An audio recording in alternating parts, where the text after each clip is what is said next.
오늘은 오스왈드 챔버스의 주님은 나의 최고봉, 슬픔 속에서 자신을 발견하라에 대해서 나누겠습니다. 무슨 말을 하리요? 아버지여 나를 구원하여 이때를 면하게 하여 주옵소서. 그러나 내가 이를 위하여 이때에 왔나이다. 아버지여 아버지의 이름을 영광스럽게 하옵소서. 슬픔과 어려움에 대한 성도의 태도는 고난들을 막아달라고 구할 것이 아니라 매번 슬픔의 불을 지나면서 하나님께서 창조하신 자아를 보존하게 해달라고 구하는 것이어야 합니다. 우리 주님은 슬픔의 불을 받아들이셨습니다. 그리고 주님은 고통으로부터 구원을 받으신 것이 아니라 고통 안에서 구원을 받으셨습니다.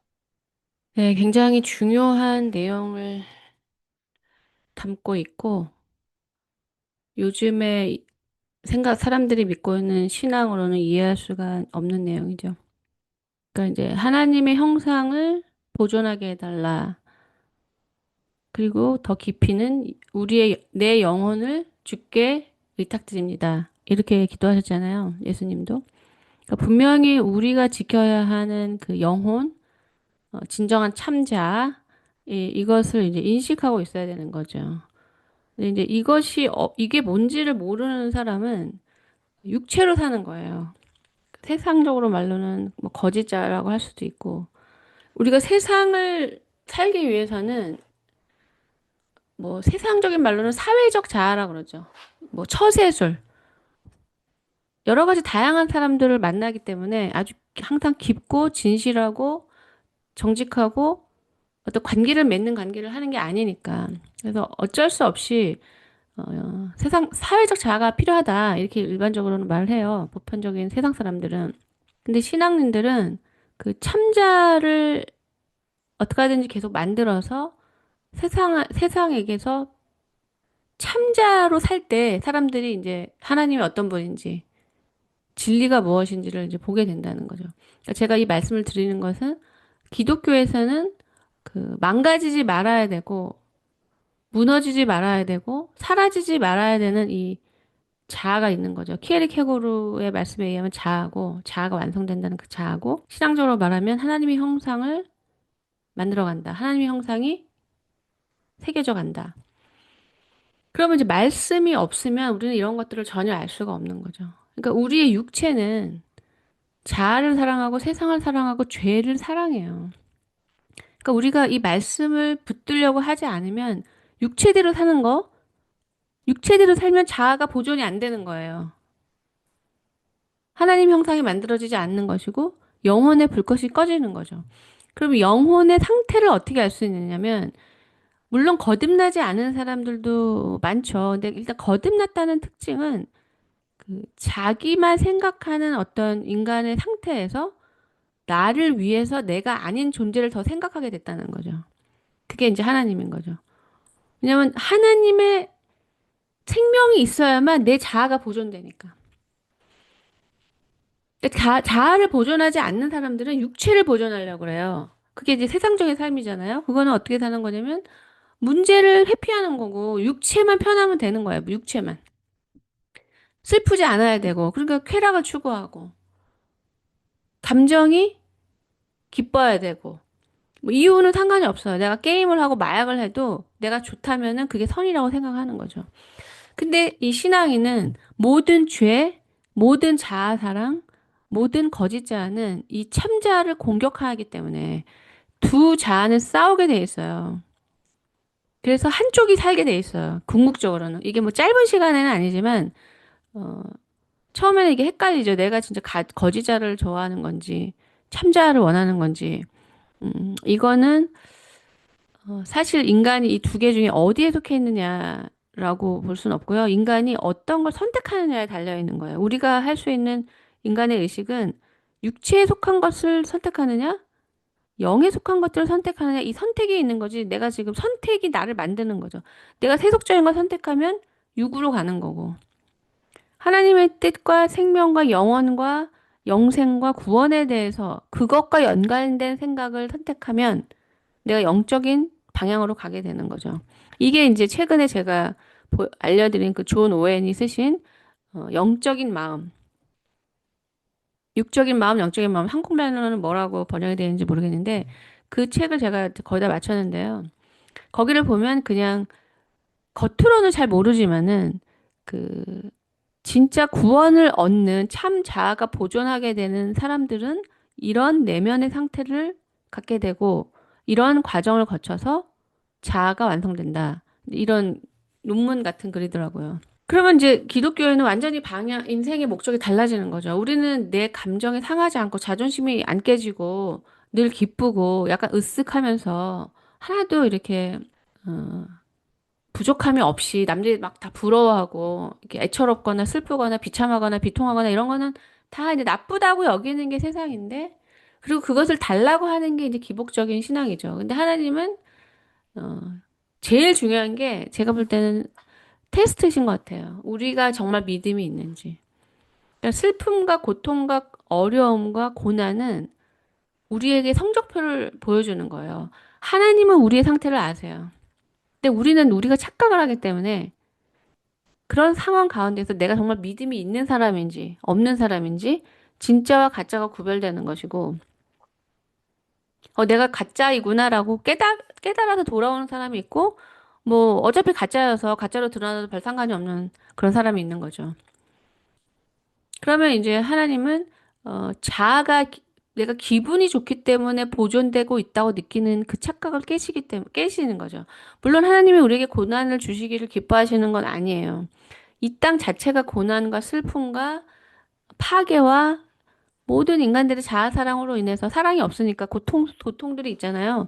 그것들을 막기보다는 우리를 만들어 가시는데 사용하신다는 거죠. 그러니까 왜 내가 나를 슬프게 하시냐? 난 하나님을 따르고 진리를 사랑하고 주님을 이렇게 기쁜 마음으로 섬겼는데 왜 나한테 슬픔을 주시냐? 하나님이 우리에게 원하시는 것은, 우리에게 주시고자 하는 것은 영원이에요, 영원. 매일매일 기쁘고 해피하다가 내 영적인 상태가 어떤지, 얼마나 허접하고 거짓되고 그 노숙자 상태에 있는지 우리는 모르죠. 왜냐면 난 기쁘기 때문에 내 상태도 좋은 줄 알아요. 근데 어떤 이제 시험지가 딱 오면은 하나도 못 푸는 거죠. 예, 그러면 이제 자아가 많이 깨져 있거나 자아가 분열돼 있거나 아니면은 두 마음을 가진 이중적 자아이거나 자기 합리화로 혼미해가지고 방향을 못 잡고 있거나 이제 이런 게 드러나는 거예요. 그 상태에서. 그래서 그 상태로 드러나고 또 끝나는 사람이 있고 제가 만난 사람들 보면 내가 이런 모습이었구나라는 것을 보고 정신을 차리는 사람도 뭐 소수 있죠.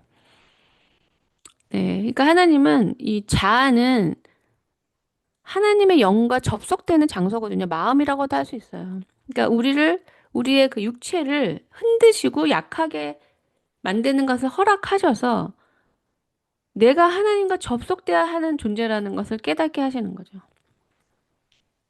그래서 내가 정말 하나님과 접속되어 있는 사람이라면 슬픔과 어려움도 당당히 극복하는 것이죠. 하나님의 사랑으로. 그러니까 사도 바울이 뭐 사망이냐, 뭐냐, 뭐 어떤 것을 우리로 하여금 하나님의 사랑으로 끊으리요. 뭐 적신이냐, 고통. 그러니까 사도 바울이 본인이 사도로서 부름 받으셔서 겪으신 수많은 고통, 뭐 40에 감한 매를 몇 번을 맞고, 뭐 맨날 도망 다니고, 또 맨날 죽음의 위협에 처하고, 배신당하고, 사람들한테 미움받고, 이스라엘 백성들한테.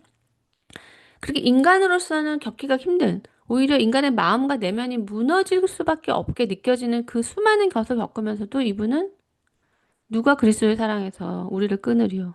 그게 바로 자아가 굉장히 온전하게 보존돼 있다. 자아가 온전하게 보존돼 있다는 것은 하나님의 영과 깊이 밀착돼 있다는 걸 의미하죠. 그러니까 우리는 이게 목적이기 때문에 하나님의 영과 접속돼서 영생 안에 사는 게 목적이기 때문에 기쁘던 슬프던 이런 외적인 건 별로 중요하지가 않은 거예요. 근데 크리스찬이라고 하면서 계속 육적인 거, 외적인 거, 세상적인 것을 더듬고 그것을 완성시키려고 하는 사람은 믿음에서 벗어나게 되죠. 우리가 믿는 것은 내적인 거예요. 하나님이 내 안에 계시는 걸 믿을 뿐 아니라 확증해야죠. 그 확증이 바로 이런 어려움의 시기죠. 예.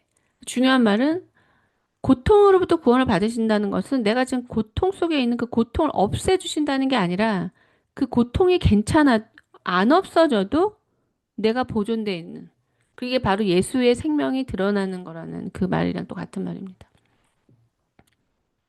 네, 그래서 진정한 크리스찬은 이 여정을 가면서 물론 지날 때는 힘들지만 고난이 불필요했다.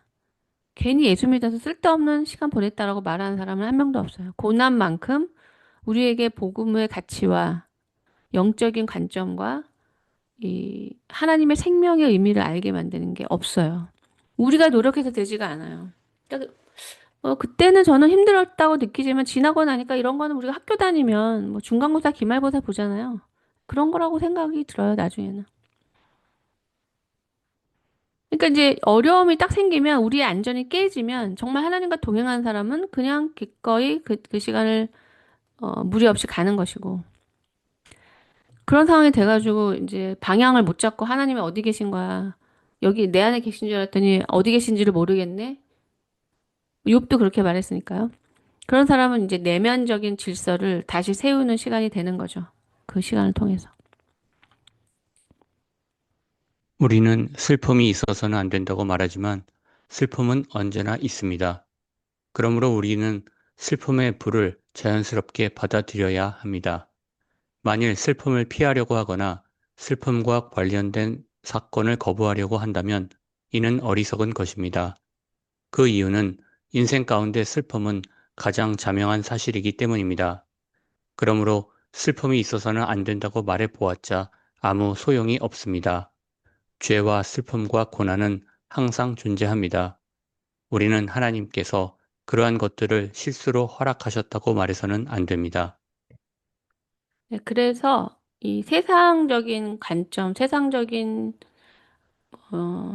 관점이 맞겠네요. 거기서는 기독교인의 삶이 좀 굉장히 매력적이지 않게 보이는 거죠. 뭐 하는지도 모르겠고, 뭔가 찌그러지는 것 같고, 뭐 잘 되는 것도 없고, 드러나는 것도 없고, 뭐 하는지를 모르죠. 내면적인 거니까. 그러니까 이 영혼을 믿는 게 굉장히 중요한 것이죠. 그리고 영혼이 생명으로 내 안에 실제로 있지 않는 한 이 삶을 어떻게 살아갑니까? 없는데 어떻게 살아요? 영원한 생명을 내가 실제로 경험하지 않는데 이런 삶을 어떻게 사냐고요. 어떻게 슬픔 속에서 기뻐하고 고난을 계속 겪냐고요. 그러니까 이것을 또 인간적으로 극복하려고 하는 사람이 있어요. 그게 바로 종교라는 거죠. 그러니까 고난을 허락하심으로써 너가 지금 방향이 잘못됐다라는 메시지를 받아야 되는데 자기가 노력해가지고 이 문제를 해결하려고 하는 그런 사람들도 많아요.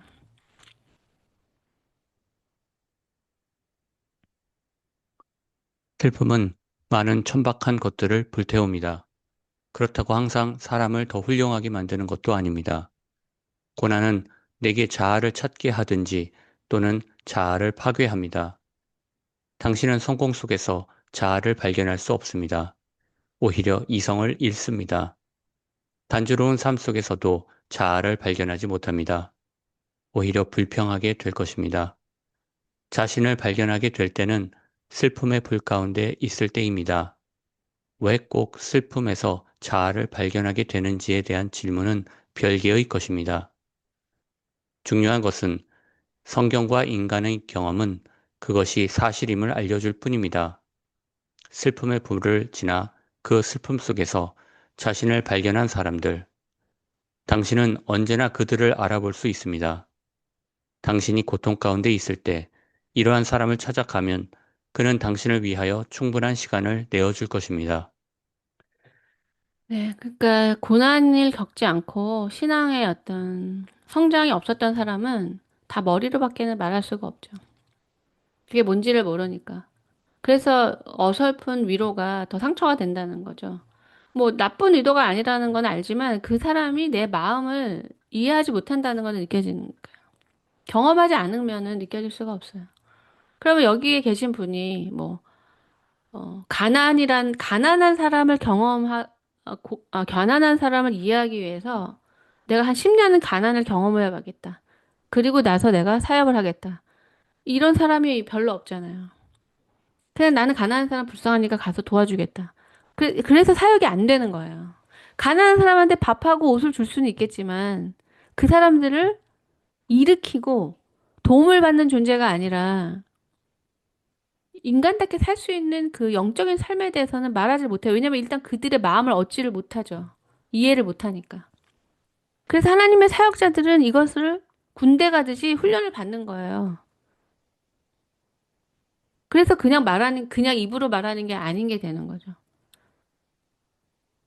서편제처럼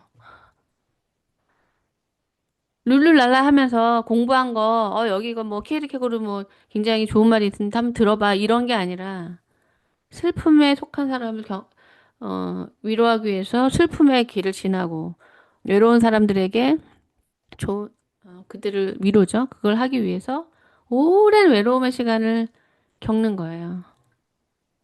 그런 게 사역이에요. 그러니까 진짜 이 길을 가서 그 섬김과 하나님의 일을 하는 사람은 자신의 인생이 녹아있다는 게 그런 거잖아요. 그러니까 그거를 가볍게 여기는 것은 굉장히 고통이 되는 거죠. 근데 지금 우리 공동체 자매님이 큰일을 겪으셨는데, 그거 겪고 싶은 사람은 아무도 없어요. 뭐 하나님의 뜻 안에서 엄청나게 큰일을 겪으셨는데, 그게 그런 걸 경험한 사람들을 위로하게 함이라면 기가 막힌 거죠.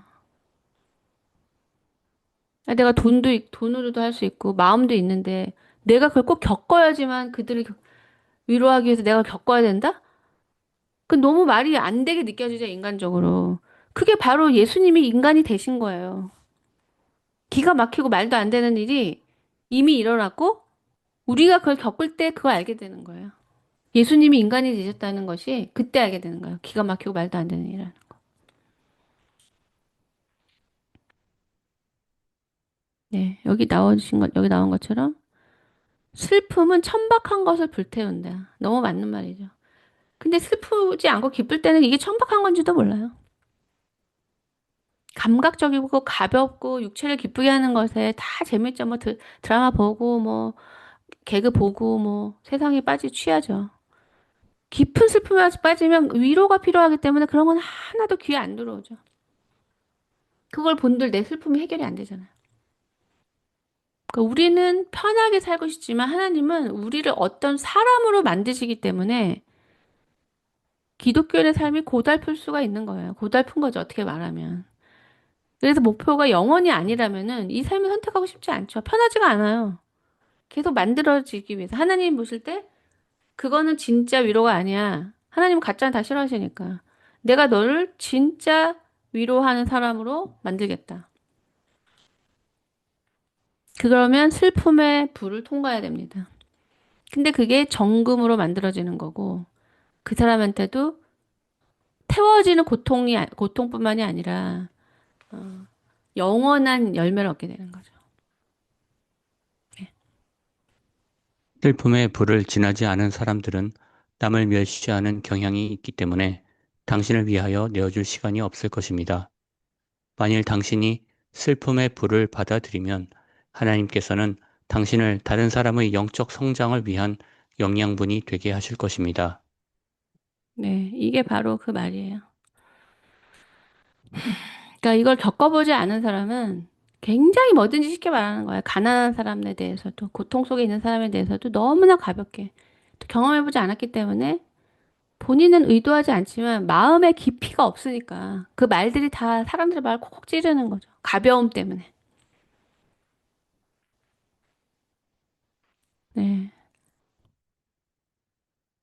받아들이기는 쉽지 않지만은 다른 사람의 영적 영양분을 위해서 우리를 성장케 하신다. 이게 바로 우리가 곡식이 돼서 빵이 만들어지고 곡식이 돼서 이것을 하나님이 찢고 빻아서 빵으로 만들어서 누군가를 살리는 음식이 되게 하는 거예요. 이게 바로 예수님이셨잖아요.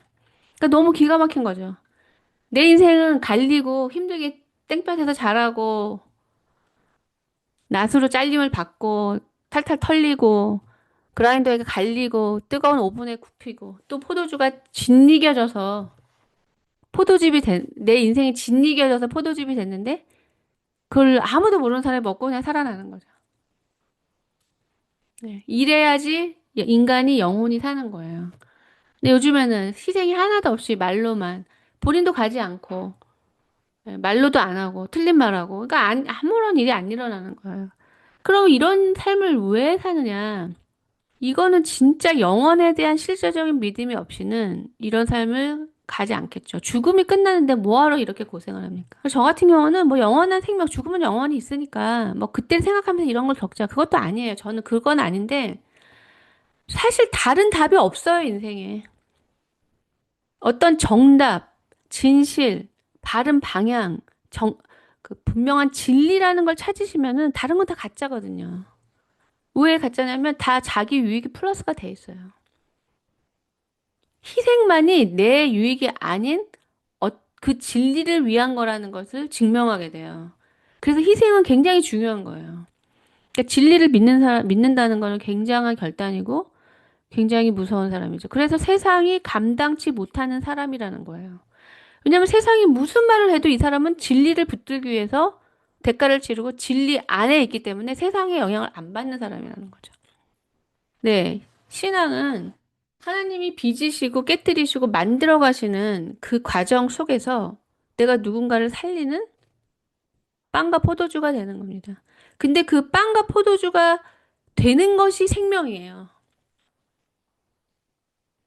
그래서 예수님이 우리가 성찬하잖아요. 예수님을 마시고 먹는다는 거는 그 굉장히 중요한 어떤 상징적 의미가 있죠. 그걸 그 삶을 받아들인다는 걸 의미하는 거죠. 그냥 그림으로 있는 걸 쳐다본다. 성찬을 보고 그냥 쳐다보고 사진 찍는다. 이게 아니고 내가 그거를 마시고 먹는다. 예, 그러니까 이런 관점으로 보면 기독교인은 절대 이기적일 수가 없어요. 이기적인 사람은 육에 속한 사람이에요. 원래 인간은 이기적이지만 그 문법에서는 하나님이 사용하실 수 있는 그런 문법이 하나도 없는 거예요. 왜냐하면 본인이 스스로 사는 거예요. 이기심을 발휘해서. 내가 살기 위해서 내가 선택하고 내가 결정하기 때문에 하나님과 상관이 없어요. 이런 삶은 어떻게 보면은 산 제사죠. 살아있는 제사. 하지만 믿음으로 그 길을 가는 거죠. 예. 조금 인간이 생각할 때 기가 막혀요. 내가 이렇게 엄청난 대가를 치르고 이렇게 엄청난 고통의 터널을 통과해서 그 이유가 하나님이 애타하시는 어떤 다른 영혼, 아직 하나님을 모르고 이 땅의 파괴와 고통으로 인해서 마음이 깨어지고 슬픔 속에 있는 사람을 위로하기 위해서 여러분들의 어떤 기꺼운 의지나 노력이 아니라 인생 자체가 깨진다는 거예요. 그래서 진짜라는 거예요. 그 결과가 누군가가 생명을 얻는 것이고 그 사람이 그거를 뭐 생명은 너무 좋다, 맛있다, 계속 줘라. 엄청난 대가라는 걸 모르고 그거를 받아 먹으면서 자신이 이 길을 가지 않으면 언제 때가 오면은 이제 없어지는 거죠. 왜냐하면 자기 스스로 농사짓지 않았기 때문에. 기름이 다 떨어졌기 때문에. 네, 굉장히 깊은 내용이었습니다. 네, 슬픔 속에서 자신을 발견하시고 이 길은 굉장히 이 과정은 힘들지만 당연히 안 힘들 수가 없어요. 힘들어야지 영적이 돼요, 사실은. 하나님을 찾지 않고는 견딜 수 없어야지만 영적이 돼요. 그러니까 우리가 육이 항상 그걸 방해하는 거죠. 항상 고난의 시간이 하나님이 고난을 줘서 우리로 하여금 하나님을 찾게만 만드실 수는 없잖아요. 이 맛을 보고 이 프로세스를 아는 사람은 스스로 결단해서 인생을 잘라내고 그것에 방해되는 것들을 잘 잘라내는 거예요. 왜냐하면 어떤 인간도 육을 이길 수는 없기 때문에. 그러니까 예수님이 새벽마다 기도하시고 때를 따라 그분도 기도하셨고 금식하셨고 데릭 프랜스 목사님 같은 분은 예수님 믿고부터 평생 일주일에 한 번 금식한다는 게 보통 일입니까? 그렇게 함으로써 내가 내 자아를 육체에 내어주지 않는 훈련을 스스로 하신 거예요. 왜냐하면 이 생명을 지키기 위해서. 그러니까 누군가의 농사를 위해서 먹기만 하고 본인은 아무것도 안 하는 사람은 당연히 어느 그 디데이가 오는 거죠. 근데 복음은 그렇게 값싸게 얻을 수 있는 게 아니에요. 나 10년 동안, 20년 동안 얻었는데 누군가 그 옆에 충성된 하나님의 농사꾼이 있었던 거죠. 그렇지만 자기 농사는 아닌 거예요. 본인한테는 영이 하나도 없는 거예요. 네, 이상으로 6월 25일자 챔버스 묵상식을 마치겠습니다.